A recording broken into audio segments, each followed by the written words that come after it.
ನಾವು ಈ ರೀತಿಯಾಗಿ ಮಾತುಗಳನ್ನು ಕೇಳಿರ್ತೇವೆ, ಆಗುವುದೆಲ್ಲ ಒಳ್ಳೆಯದಕ್ಕೆ, ಆಗುವುದು ಕೂಡ, ಆಗಿದ್ದು ಕೂಡ ಒಳ್ಳೆಯದಕ್ಕೆ ಅಂತ ಹೇಳಿ. ಈ ಮಾತುಗಳನ್ನು ನೀವು ಕೂಡ ಕೇಳಿರ್ತೀರಾ. ತಂದೆ ತಾಯಿಗಳ ಮಾತುಗಳಲ್ಲಾಗಿರ್ಬೋದು, ಒಂದು ಗುರು ಹಿರಿಯರ ಮಾತುಗಳಾಗಿರ್ಬೋದು, ಅಥವಾ ನಮ್ಮದೊಂದು ಸಂಬಂಧಿಕರಾಗಿರ್ಬೋದು, ಅಥವಾ ನಮ್ಮ ಒಂದು ಗೆಳೆಯರದಾಗಿರ್ಬೋದು. ಈ ರೀತಿಯಾಗಿ ಮಾತಾಡ್ತಾರೆ, ಆಗುವುದೆಲ್ಲ ಒಳ್ಳೆಯದಕ್ಕೆ ಅಥವಾ ಆಗಿದ್ದು ಒಳ್ಳೆಯದಕ್ಕೆ, ಮುಂದೆ ಆಗುವುದು ಕೂಡ ಒಳ್ಳೆಯದಕ್ಕೆ. ಹಾಗಿದ್ರೆ ಏನ್ ಇದರ ಅರ್ಥ? ಹೌದಾ, ಇದು ಆಗಿದ್ದು ಎಲ್ಲ ಒಳ್ಳೆಯದಕ್ಕೆ ಅಂತ ಹೇಳಿ. ಬನ್ನಿ ಒಂದು ಸಣ್ಣ ಒಂದು ಕಥೆಯ ಮುಖಾಂತರ ನಾನು ಹೇಳ್ಕೊಡ್ತೇನೆ. ಯಾವುದು ಆಗುದೆಲ್ಲ ಒಳ್ಳೆಯದಕ್ಕೆ ಅಥವಾ ಆಗಿದ್ದು ಒಳ್ಳೆಯದಕ್ಕೆ ಅಂತ ಹೇಳಿ ಯಾಕೆ ಹೇಳ್ತಾರೆ, ಅಥವಾ ಒಂದು ಹೌದಾ ಅದು ನಿಜ ಕೂಡ ಅಂತ ಹೇಳಿ ಒಂದು ಸಣ್ಣ ಕಥೆಯ ಮುಖಾಂತರ ಹೇಳ್ತೇನೆ. ನಾನು ನಿಮ್ಮ ಪ್ರೀತಿಯ ಮಂಜುಶ್ರೀ ಸನಾತನ ಸಾರಥಿ ಯೂಟ್ಯೂಬ್ ಚಾನಲ್ಗೆ ಸಬ್ಸ್ಕ್ರೈಬ್ ಮಾಡ್ಕೊಳ್ಳಿ. ಹಾಗೆ ಯಾರೆಲ್ಲ ಹೊಸತಾಗಿ ನೋಡ್ತಿದ್ರೆ ನಿಮ್ಗೆಲ್ಲರಿಗೂ ಕೂಡ ಸ್ವಾಗತ. ಅಷ್ಟೇ ಅಲ್ಲದೆ ಒಂದು ಸಬ್ಸ್ಕ್ರೈಬ್ ಮಾಡ್ಕೊಳ್ಳಿ, ನನಗೆ ಕೂಡ ಒಂದು ಇನ್ನು ಹೆಚ್ಚು ವಿಡಿಯೋ ಮಾಡ್ಲಿಕ್ಕೆ ಒಂದು ಸಹಾಯ ಆಗ್ತದೆ ಅಂತ ಹೇಳ್ತಾ, ಯಾಕೆ ಒಂದು ಈ ಮಾತುಗಳನ್ನ ಹೇಳ್ತಾರೆ ಅಂತ ಹೇಳಿ ಬನ್ನಿ ತಿಳಿದುಕೊಳ್ಳೋಣ. ಒಂದು ಒಂದು ರಾಜ್ಯ ಇದ್ರಂತೆ ಒಂದು ಊರಲ್ಲಿ ಒಬ್ಬ ರಾಜ್ಯ ಇರ್ತಾನಂತೆ. ಆ ರಾಜ್ಯ ಯಾವತ್ತೂ ಕೂಡ ಒಂದು ಅದೇ ರಾಜ್ಯದಲ್ಲಿ ಇದ್ದು ಅಥವಾ ಒಂದು ಅದೇ ಅರಮನೆಯಲ್ಲಿ ಇದ್ದು ಅವನಿಗೆ ಕೂಡ ಒಂದು ಬೋರ್ ಆಗಿರ್ತದೆ. ಅಂದ್ರೆ ಒಂದು ಇಷ್ಟೇ ಅಲ್ಲ ಜೀವನ, ಇವ್ರ ಜೊತೆನೆ ಇರ್ಬೇಕು ಅಂತ ಹೇಳಿ ಏನ್ ಮಾಡ್ತಾರೆ, ತನ್ನ ಒಂದು ಮಂತ್ರಿಗೆ ಹೇಳ್ತಾರೆ, ನನಗೆ ಒಂದು ಹೊರಗೆ ಹೋಗ್ಬೇಕು, ಹೊರಗೆ ಹೋದ್ರೆ ನನ್ನನ್ನೆಲ್ಲ ಗೌರವಿಸ್ತಾರೆ, ನಂಗೆ ಆ ರೀತಿಯಾಗಿ ಹೋಗ್ಲಿಕ್ಕೆ ಇಷ್ಟ ಇಲ್ಲ, ನಾನೊಂದು ಸಾಮಾನ್ಯ ವ್ಯಕ್ತಿ ತರ ಹೋಗ್ಬೇಕು, ನನಗೆ ಒಂದು ಕಾಡಲ್ಲಿ ಹೋಗ್ಬೇಕು, ಅಥವಾ ನಾನು ಕಾಡನ್ನು ಎಲ್ಲವನ್ನು ವೀಕ್ಷಿಸಬೇಕು, ಅಥವಾ ನನಗೆ ಒಂದು ಯಾವುದೇ ರೀತಿಯ ರಾಜನ ರೀತಿಯಾಗಿ ನೋಡ್ಬಾರ್ದು, ನಾನು ಅಷ್ಟೊಂದು ಒಂದು ಸ್ವಲ್ಪ ದೂರ ಹೋಗ್ಬೇಕು, ಅಥವಾ ಈ ರಾಜಮನೆತನದಿಂದ ಸ್ವಲ್ಪ ನನಗೆ ಒಂದು ಹೊರಗೆ ಹೋಗ್ಬೇಕು ಅಂತ ಹೇಳಿ ಒಂದು ಮನಸ್ಸಾಗ್ತದೆ.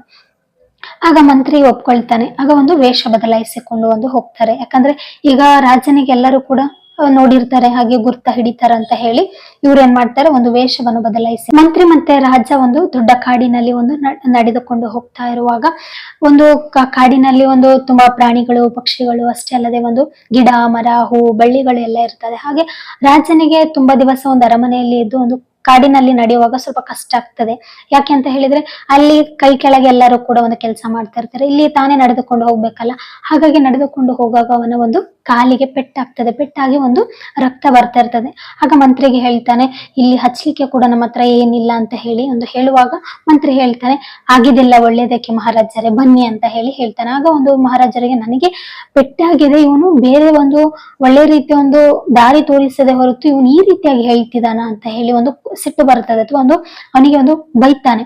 ಅಂದ್ರೆ ನೀನು ನನ್ಗೆ ಇಷ್ಟು ಗಾಯ ಆದ್ರೆ ಕೂಡ ನೀನ್ ಈ ರೀತಿಯಾಗಿ ಮಾತನಾಡ್ತಿದ್ಯಾ ಅಂತ ಹೇಳಿ ಒಂದು ರಾಜ ಅವನಿಗೆ ಬೈದು ಅಲ್ಲಿ ಅವನಿಗೆ ಒಂದು ದೂಡಿ ಹಾಕ್ತಾನೆ. ರಾಜನಿಗೆ ವಿಪರೀತ ಸಿಟ್ಟು ಬರ್ತದೆ, ನನಗೆ ಇಷ್ಟೊಂದು ಗಾಯ ಆದ್ರೆ ಕೂಡ ನಿನಗೆ ಏನ್ ಅನಿಸ್ತಿಲ್ವಾ, ಹಾಗಿದ್ರೆ ಇಲ್ಲಿ ನನ್ನ ಕರ್ಕೊಂಡ್ ಬಂದ ಉದ್ದೇಶನೇ ನಿನ್ನದಿದಾಗೆ ಅಂತ ಹೇಳಿ ಒಂದು ಸಿಟ್ಟಿನಿಂದ ಮಾತನಾಡಿ ಅವನಿಗೆ ಒಂದು ಮಂತ್ರಿಗೆ ಅಲ್ಲೇ ಒಂದು ಕಲ್ಲುಗಳ ನಡುವೆ ನೂಕಿ ಹೋಗ್ತಾನೆ. ಅದು ಅಲ್ಲಿ ಬಿಟ್ಟು ಮುಂದೆ ರಾಜ ನಡೀತಾ ಹೋಗ್ತಾ ಇರ್ತಾನೆ. ನಡೀತಾ ಹೋಗುವಾಗ ಅಲ್ಲಿ ಕಾಡಿನ ಜನರು ಸಿಗ್ತಾರೆ. ಅವರಿಗೆ ಒಂದು ಯಾವ ರೀತಿಯಾಗಿ ಅಂತ ಒಂದು ನರ ಬಲಿ ಕೊಡ್ಲಿಕ್ಕೆ ಅಂತ ಹೇಳಿ, ಅಥವಾ ಈಗ ತುಂಬಾ ಜನ ಕಾರ್ಯ ಸಿದ್ಧಿ ಆಗ್ಬೇಕಂದ್ರೆ ಒಂದು ಪ್ರಾಣಿಗಳ ಬಲಿ ಆಗಿರ್ಬೋದು ಅಥವಾ ಒಂದು ನರ ಬಲಿ ಅಂತ ಹೇಳಿ ಕೊಡ್ತಾರೆ. ಆ ಕಾಡು ಜನರು ಕಾಯ್ತಾ ಕೂತಿರ್ತಾರೆ, ಯಾವ ರೀತಿಯಾಗಿ ನರ ಬಲಿ ಸಿಗ್ಬೇಕು ಅಂತ ಹೇಳಿ ಅವರು ಅಲ್ಲೇ ಕಾಯ್ತಾ ಕೂತಿರ್ತಾರೆ. ಆಗ ರಾಜ ಹೋಗುವುದನ್ನು ನೋಡಿ ಖುಷಿ ಆಗ್ತದೆ, ಓ ಇವನು ಬಂದಲ್ಲ, ನಮಗೆ ಒಂದು ನರಬಲಿ ಸಿಗ್ತದೆ, ಅಥವಾ ಒಂದು ನರಬಲಿ ಒಂದು ಪ್ರಾಣಿ ಬಲಿ ಕೊಟ್ಟಾಗ ಅಥವಾ ನಮ್ಮ ಸಿದ್ಧಿಗಳಾಗ್ತದೆ ಅನ್ನುವಾಗ ಅವರಿಗೆ ಕೂಡ ಒಂದು ನರಬಲಿ ಬೇಕಾಗಿರ್ತದೆ. ಹೋಗುವಾಗ ಅಲ್ಲೇ ನೋಡುವ ಅವನ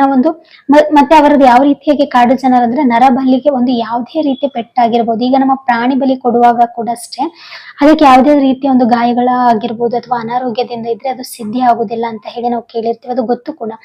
ಹಾಗಾಗಿ ಏನ್ ಮಾಡ್ತಾರೆ, ಅವರನ್ನು ವೀಕ್ಷಿಸ್ತಾರೆ. ಒಬ್ಬ ಅಲ್ಲಿ ಇರುವಂತಹ ಕಾಡು ಜನರ ಪ್ರಜೆ ಆಗಿರ್ತಾನಲ್ಲ, ಅವನು ಹೇಳ್ತಾನೆ, ಅವನನ್ನು ಕರೆಕ್ಟ್ ಆಗಿ ನೋಡಿ, ಅಥವಾ ಅವನ ಮೈಯಲ್ಲಿ ಏನಾದ್ರೂ ಗಾಯಗಳಾಗಿದ್ರೆ ಅದು ಸಿದ್ಧಿ ಆಗುದಿಲ್ಲ ನಮಗೆ, ಅವನನ್ನು ಪರೀಕ್ಷಿಸಿ ಅಂತ ಹೇಳ್ತಾರೆ. ಆಗ ಅವನಿಗೆ ಕಾಡಿನಲ್ಲಿ ಮೊದಲಿಗೆ ಹೇಳಿದಂತೆ ಅವನಿಗೆ ಪೆಟ್ಟಾಗಿರ್ತದೆ, ರಕ್ತವನ್ನು ಬಂದಿರ್ತದೆ. ಆಗ ಹೇಳ್ತಾರೆ, ಇದು ನಮಗೆ ಬೇಡ, ಇದು ನಮಗೆ ನರಬಲಿ ನಮಗೆ ಆಗುವುದಿಲ್ಲ ಅಂತ ಹೇಳಿ ಅವನನ್ನು ಬಿಟ್ಟು ಬಿಡ್ತಾರೆ.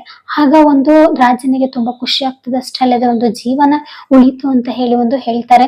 ಆಗ ಮಂತ್ರಿ ಹೇಳಿದಂತಹ ಮಾತು ನೆನಪಾಗ್ತದ, ಆಗಿದ್ದೆಲ್ಲ ಒಳ್ಳೇದಕ್ಕೆ ಅಥವಾ ಆಗುವುದಿಲ್ಲ ಒಳ್ಳೇದಕ್ಕೆ ಅಂತ ಹೇಳಿ ಮಂತ್ರಿ ನನಗೆ ಹೇಳಿದ್ದ, ನಾನು ಅವನಿಗೆ ಅಲ್ಲೇ ಬೈದು ಅಲ್ಲೇ ಬಿಟ್ಟು ಬಂದಿದ್ದೇನೆ, ಅವನಿಗೆ ನನ್ನ ಕೃತಜ್ಞತೆ ಹೇಳ್ಬೇಕು ಅಂತ ಹೇಳಿ ವಾಪಸ್ ಅದೇ ದಾರಿಯಡಿಗೆ ನಡ್ಕೊಂಡು ಬರ್ತಾ ಇರ್ತಾನೆ. ಆಗ ಅಲ್ಲೇ ಬಿದ್ದಂತಹ ಮಂತ್ರಿಗೆ ಎಬ್ಬಿಸಿ ಹೇಳ್ತಾನೆ, ನಿನ್ನಿಂದ ನನಗೆ ತುಂಬಾ ಉಪಕಾರವಾಯ್ತು, ಅಥವಾ ನಿನ್ನಿಂದ ನನ್ನ ಜೀವನವೇ ಇವತ್ತು ಉಳಿಯಿತು ಅಂತ ಹೇಳ್ತಾರೆ. ಯಾಕೆ ಮಹಾರಾಜರೇ ಏನಾಯ್ತು ಅಂತ ಹೇಳುವಾಗ ನಡೆದಂತಹ ಘಟನೆಯನ್ನು ಹೇಳ್ತಾರೆ. ಈ ರೀತಿಯಾಗಿ ಆಯ್ತು, ಆಗಿದ್ದು ನನಗೆ ಒಳ್ಳೇದಾಯ್ತು, ಇಲ್ಲದಿದ್ರೆ ನನ್ನನ್ನು ಅಲ್ಲೇ ನರಬಲಿಯನ್ನು ಕೊಡ್ತಿದ್ರು ಅಂತ ಹೇಳ್ತಾರೆ.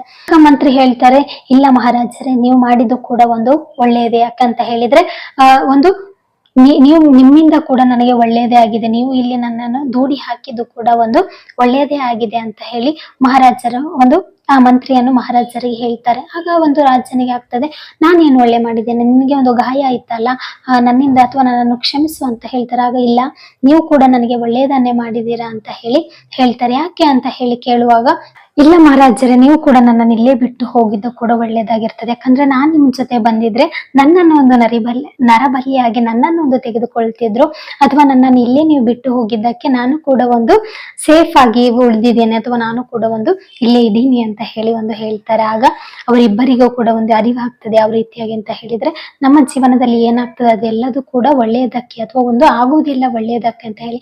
ಯಾವಾಗ ನಾವು ದೇವರ ಮೇಲೆ ನಂಬಿಕೆ ಇಡುತ್ತೇವೆ, ಅಥವಾ ನಮಗೆ ಒಂದು ಕೆಟ್ಟ ಘಟನೆಗಳು ಬರ್ತಾನೆ ಇರ್ಬೇಕಾದ್ರೆ ನಾವು ದೇವರನ್ನು ನಂಬಬೇಕು. ಇದು ಆಗ್ತಿದೆ ಅಂತ ಹೇಳಿದ್ರೆ ಮುಂದೆ ಏನೋ ಒಳ್ಳೇದಾಗ್ತಿದೆ, ಅಥವಾ ನಮಗೆ ಒಂದು ಭರವಸೆನೇ ಒಂದು ಬೆಳಕು, ಅಥವಾ ಭರವಸೆಯ ಜೀವನ ಅಂತ ಹೇಳ್ಬೋದು. ಹಾಗಾಗಿ ಯಾವತ್ತು ನಾವು ಇಷ್ಟೊಂದು ನಂಬಿಕೆ ಇಡ್ತೇವೆ ನೋಡಿ, ಆ ನಂಬಿಕೆ ಯಾವತ್ತೂ ಕೂಡ ಸುಳ್ಳಾಗುವುದಿಲ್ಲ. ಹಾಗಾಗಿ ಈ ಕಥೆ ಮುಖಾಂತರ ತಿಳಿದುಕೊಳ್ಬಹುದು, ಜೀವನದಲ್ಲಿ ಇದು ಆಯ್ತು ಅಂತ ಹೇಳಿ ನಾವು ಯೋಚನೆ ಮಾಡ್ತಾ ಅಥವಾ ಕೆಟ್ಟ ನಿರ್ಧಾರಗಳನ್ನು ಮಾಡದೆ ಆಗುವುದಿಲ್ಲ ಒಳ್ಳೇದಕ್ಕೆ. ಮುಂದೆ ಒಂದು ದಿವಸ ಒಳ್ಳೇದೇ ಆಗ್ತದೆ, ಅಥವಾ ಮುಂದೆ ಒಂದು ಒಳ್ಳೆ ದಿನಗಳು ಬರ್ಬೋದೇನೋ, ಅಥವಾ ಒಂದು ಇದಾಗಿದ್ದು ಕೂಡ ಒಂದು ಯಾವುದೇ ರೀತಿ ಒಂದು ಕೆಟ್ಟ ಘಟನೆಗಳು ತಪ್ಪಲಿಕ್ಕೆ ಅಂತ ಹೇಳಿ ನಾವು ಯಾವಾಗ ಜೀವನದಲ್ಲಿ ತಿಳಿದುಕೊಳ್ಳುತ್ತೇವೆ, ಯಾವುದೇ ರೀತಿ ಕೆಟ್ಟ ಯೋಚನೆಗಳಾಗಿರ್ಬೋದು, ಕೆಟ್ಟ ಒಂದು ನಿರ್ಧಾರಗಳನ್ನು ಮಾಡ್ಲಿಕ್ಕೆ ಸಾಧ್ಯನೇ ಇಲ್ಲ ಅಂತ ಹೇಳ್ತಾ, ಈ ಒಂದು ಕತೆ ನಿಮಗೆ ಇಷ್ಟ ಆದ್ರೆ ಒಂದು ಲೈಕ್ ಮಾಡೋದನ್ನ ಮರಿಬೇಡಿ, ಹಾಗೆ ಸಬ್ಸ್ಕ್ರೈಬ್ ಮಾಡ್ಕೊಳ್ಳಿ ಅಂತ ಹೇಳ್ತಾ ಈ ಒಂದು ಸಣ್ಣ ಕತೆ ವಿರಾಮಗೊಳಿಸುತ್ತಿದ್ದೇನೆ. ಜೈ ಶ್ರೀರಾಮ್.